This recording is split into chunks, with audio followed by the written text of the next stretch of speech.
44 crore people, if I'm right, are included in the Jan Dhan, and at a time when we all thought they're going to be zero balance accounts, but still we wanted them to be included.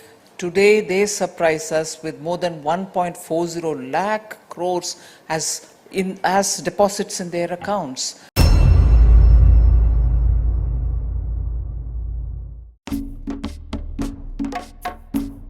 यह वैश्विक महामारी का समय था।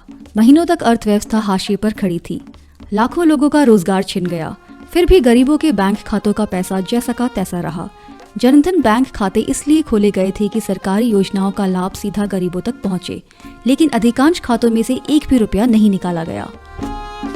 During COVID, there were at least 3 occasions where it was found that money which had been put into the banks, that's part of the digital transaction. The whole fintech thing works on this. So that money has been put into their accounts and now they have to withdraw the accounts. And they found that they've actually not withdrawn. 84% of these have only done one transaction in 2 years. And if this is the amount that is not being withdrawn and she was expecting it to be zero, you would think that they will be looking at why this happened. Instead, what we have is a push saying everything is DBT. The wire का एक लेख इस स्थिति को एक किस्से के साथ समझाता है। पटना में एक महिला को शौचालय बनाने के लिए उसके खाते में सरकार से सब्सिडी मिली, लेकिन उसने यह धनराशि कभी काम में नहीं लगाई क्योंकि उस महिला को इसकी जानकारी ही नहीं थी। उसका यह बैंक खाता काफी समय पहले एक एजेंट की मदद से इस आश्वासन के साथ खुलवाया गया था कि उसे ग्रामीण रोजगार योजना के तहत रोजगार मिलेगा, परंतु यह रोजगार कभी मिला ही नहीं। इस महिला के पास स्मार्टफोन नहीं है और रिचार्ज को कम करने के लिए वह अपना नंबर भी बदलती रहती है। भारतीय अर्थव्यवस्था की निराली दुनिया में आपका स्वागत है। एक तरफ है लाखों लोगों का अपने ही खातों से पैसे ना निकाल पाना और दूसरी तरफ है डिजिटल लेन देन के बड़े बड़े दावे। अब एक नया शब्द चल पड़ा है, क्रिप्टो करेंसी। सरकार आखिर कर क्या रही है? इन्हीं सब से जुड़ी एक दिलचस्प कहानी लेकर हम हाजिर हैं आज। स्वागत है हमारा पैसा हमारे हिसाब में।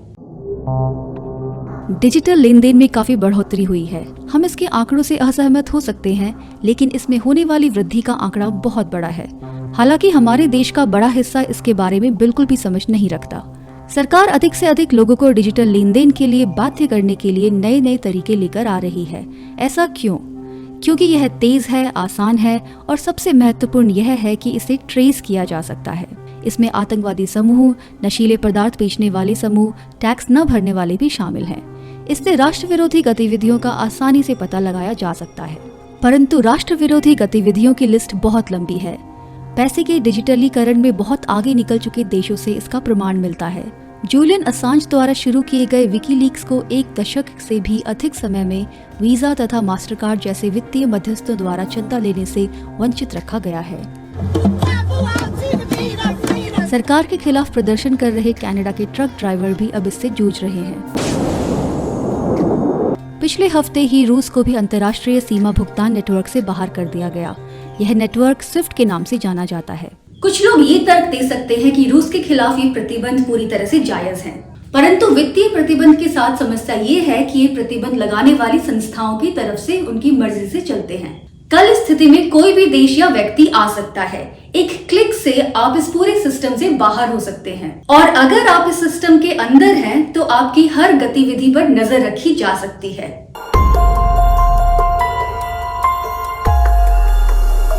You think about what FASTag means. They say that, they penalize you if you do not get a FASTag. So it's not a matter of convenience alone. It is also that you're penalized. If you don't have a FASTag, then you pay double what everybody else pays. And across the country today, with highways going the way it is, there is this, at regular intervals, you have to announce that you are crossing that place, because NPCI will get information that you have crossed that place. It's a tracking of people. So there is a tracking of money, there is a tracking of people. 2009 में चलते हैं। दुनिया की सबसे बड़ी पहचान प्रणाली आधार की शुरुआत। बायोमेट्रिक डेटा को एक ऐसे सिस्टम के रूप में प्रस्तुत किया गया जिसका प्रयोग किसी और काम के लिए नहीं किया जाएगा, परंतु आज आधार खरबों के बिजनेस का जरिया है। आधार द्वारा सत्यापित यानी कि वेरीफाइड मोबाइल फोन के मालिक और इन मोबाइलों से होने वाले लेन देन इसका एक बड़ा हिस्सा है। आधार के संस्थापक नंदन निलेकानी खुद इस बात की प्रशंसा करते हैं।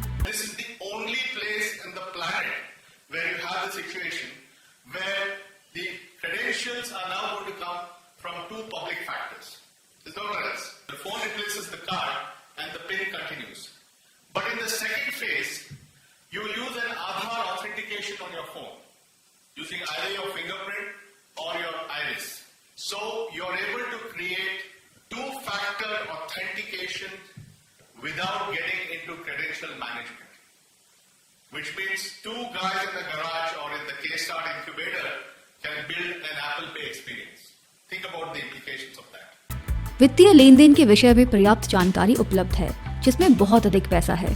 वित्तीय टेक्नोलॉजी वाली कंपनियां अब तक केवल सेवा देने का काम ही करती थी। A new class of providers will provide transactions for free because the data they're going to get from their activities is monetizable. And you're going to have APIs, right, Pramod? Machine readable APIs to say, I as a business, I hereby allow Capital Flow to take all my invoice details for the last 6 months. Get me a loan. So fundamentally, when every invoice is on tap, 5 million invoices a month, look at the kind of data you're going to get. प्रत्येक business अपने ग्राहकों की बेहतर समझ रखना चाहता है, यह सही भी है, पर समाज और व्यक्ति विशेष को इसकी बहुत बड़ी कीमत चुकानी पड़ सकती है। From talking about facilitating people to have bank accounts, which is how they started, they have moved far away from it now. And it is getting into a financial system, which means not just that they are in the service delivery of these systems. That's not why they are here.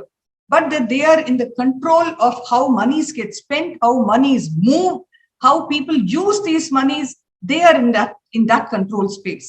So with a mobile phone, they say that they need the telecom companies now to be reporting regularly on all those telephone numbers which have become defunct or which may be allotted to other people, so that these companies will know. That is, everyone should be working for this fintech. Never mind what it does to the rights of people. And when they first began with the UID documents, and then it went on up to even 2016, they were still talking about there being the need for a law, and they were saying that privacy is important, but we'll come to it later. At least they were acknowledging that it was an issue. Today, you find that they are talking only about security of the data. So they are no longer concerned about what happens to people's privacy. Now, the safety of the person, and when you read the deepening digital transactions, you'll find that it's stated there that, there are a lot of transactions that might fail. There are transactions, people may not know what to do. So we need to create, a dispute resolution structure. Nothing exists today. But you are having financial, fintech companies working all over the place. सरकार क्या चाहती है? जो सब चाहते हैं, जानकारी, data, परंतु इस बार अलग कारणों के लिए। देखने में तो इसे कानून और व्यवस्था बनाए रखना कहा जाता है, परंतु वास्तव में इसका मतलब है समाज को नियंत्रित रखना। और एक तानाशाह राज्य हमेशा अपने लोगों के बीच ही दुश्मनों की तलाश में रहता है। और अब क्रिप्टो करेंसी आ गई है। यह सरकार के स्वामित्व या नियंत्रण में नहीं है। ये सीमाओं को पार करके पड़ोसी देशों तक भी पहुंच सकती है। इसमें बहुत पैसा बहाया जा रहा है और सरकार दुविधा में है कि इसको वैध करके इसका फायदा उठाया जाए या इसे बैन किया जाए। आइए पहले समझते हैं कि क्रिप्टो करेंसी है क्या। क्रिप्टो करेंसी का करेंसी यानी कि मुद्रा की तुलना में डिजिटल डेटा स्टोरेज यानी कि संग्रहण से अधिक लेना देना है। यह ब्लॉकचेन नामक अवधारणा से आया है। डिजिटल रूप में डेटा कंप्यूटर या सर्वर में संग्रहित किया जाता है। किसी नेटवर्क से जुड़े होने पर इसे कई लोगों द्वारा एक्सेस किया जा सकता है, लेकिन इसका प्रमाणित स्रोत एक ही रहता है। इसका मतलब यह हुआ कि यदि आप डेटा को हटाना या बदलना चाहें तो आपको उसके मूल स्रोत पर जाकर एक्सेस करना होगा। उस स्रोत पर पहुंच रखने वाला कोई भी व्यक्ति यह कार्य कर सकता है। ब्लॉकचेन इस खतरे का मारक है।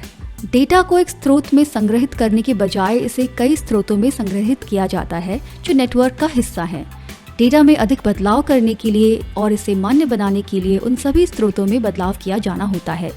इसलिए आम सहमति के बिना डेटा में बदलाव असंभव है। इस प्रकार सूचना के विकेंद्रीयकरण से सूचना की सुरक्षा बनी रहती है। इस तरह सुरक्षित की गई जानकारी किसी भी विषय पर हो सकती है। यह इतनी सुरक्षित है कि इसे लेन देन के लिए मुद्रा भी माना जा सकता है। शुरुआत में इसका इस्तेमाल संदेहास्पद व्यापार के लिए किया जाता था, परंतु अब इसको स्वीकृति मिल गई है। क्रिप्टो करेंसी के कई नाम हैं, बिटकॉइन, इथेरियम, टेथर। लगभग 6000 ऐसी मुद्राएं अभी भी हैं और यह सूची बढ़ रही है। इनका मूल्य भी बढ़ रहा है। यह नई मुद्रा सरकार को व्यवस्था से बाहर कर देती है, लेकिन हर कोई इसमें कदम नहीं रख सकता। क्रिप्टो करेंसी बनाने की प्रक्रिया को माइनिंग कहा जाता है, जिसे भारी हार्डवेयर सपोर्ट की जरूरत होती है या इसे खरीदना पड़ता है, अर्थात आम आदमी के लिए यहाँ कोई जगह नहीं है। यह एक सिस्टम है जो अमीरों को और अमीर और शक्तिशाली बनाने के लिए तैयार किया गया है। Political decentralization of the participants is very, very doubtful. So who can participate in this kind of a cryptocurrency mining? People who have computers, people who have resources, people who can run these programs. Certainly a normal person sitting out there cannot participate in it. So just by designing the protocol in this way, there is a certain political centralization that automatically happens. So, at the last count, 600 million of us are your friends. Crypto internet के रास्ते पर जा रहा है, जहां कुछ तकनीकी दिग्गज फैसले ले सकेंगे। केंद्र सरकार ने इस पर 30% टैक्स लगाकर इसे लगभग वैध कर दिया है। इसमें मुख्य रूप से नशीली दवाओं के सौदों और इस तरह की अन्य संदिग्ध गतिविधियों में इस्तेमाल की जाने वाली मुद्रा को वैध होने का दर्जा मिलता है। और अब भारत सरकार स्वयं अपनी डिजिटल करेंसी के सपने देख रही है। It is therefore proposed to introduce digital rupee using blockchain and other technologies to be issued by the Reserve Bank of India starting 2022 and 23. यह स्पष्ट नहीं है कि वित्त मंत्री के मन में क्या है। क्रिप्टो करेंसी एकाधिकार को खत्म करने पर आधारित है। जब भारत सरकार अपनी खुद की डिजिटल करेंसी या मुद्रा की शुरुआत करती है, तो इसका क्या मतलब हो सकता है? consensus is inapplicable when there is a single authority. Consensus has no meaning. For example, when Election Commission of India is the sole authority to decide what votes are cast and who is the winner and so on and so forth. So there is no question of a consensus. So blockchain doesn't even apply in such a situation. Same with asset registers. Same with digital rupee. If Reserve Bank of India is the only authority that governs that rupee, whatever that rupee is, where is the question of consensus coming in? So that's a difficult thing to understand. अब तक यह स्पष्ट है कि केंद्र सरकार इस नई रेस में पीछे नहीं रहना चाहती, क्योंकि डेटा ही पूंजी है, डेटा ही राजा है और डेटा ही खुद में भगवान है।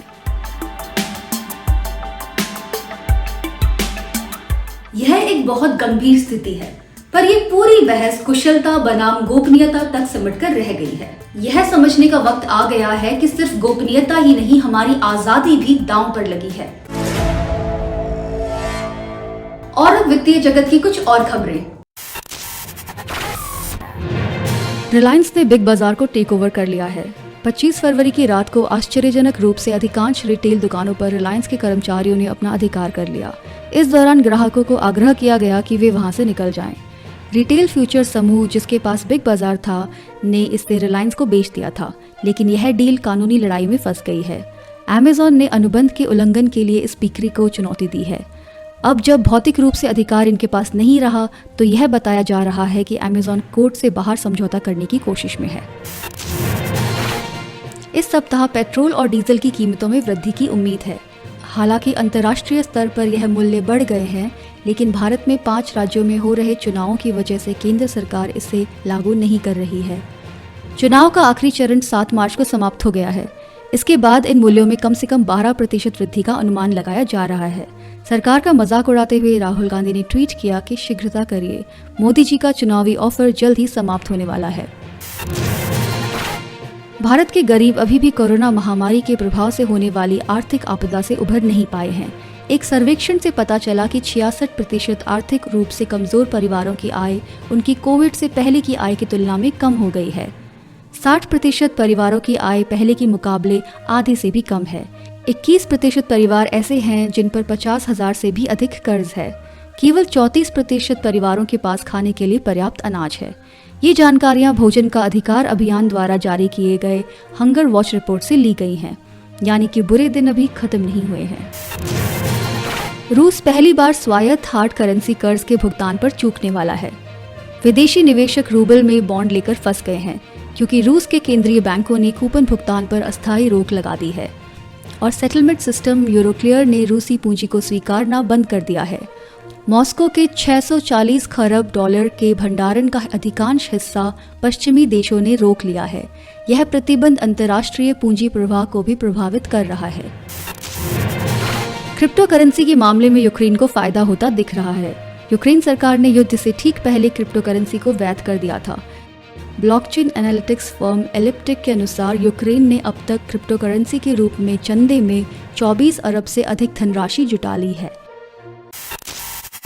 पेट्रोल और डीजल की कीमतों में उछाल को लेकर आपका क्या अनुमान है? 10 रुपए, 15 रुपए, 20 रुपए? चुनाव खत्म होने तक मूल्य में स्थिरता रखने से यह साबित हो गया है कि कीमतें तय करने वाली बाजारी ताकतें नहीं हैं। इस पर आपकी क्या राय है? सोचते रहिए। आज के लिए इतना ही, फिर मिलेंगे हमारा पैसा हमारा हिसाब के एक नए एपिसोड में।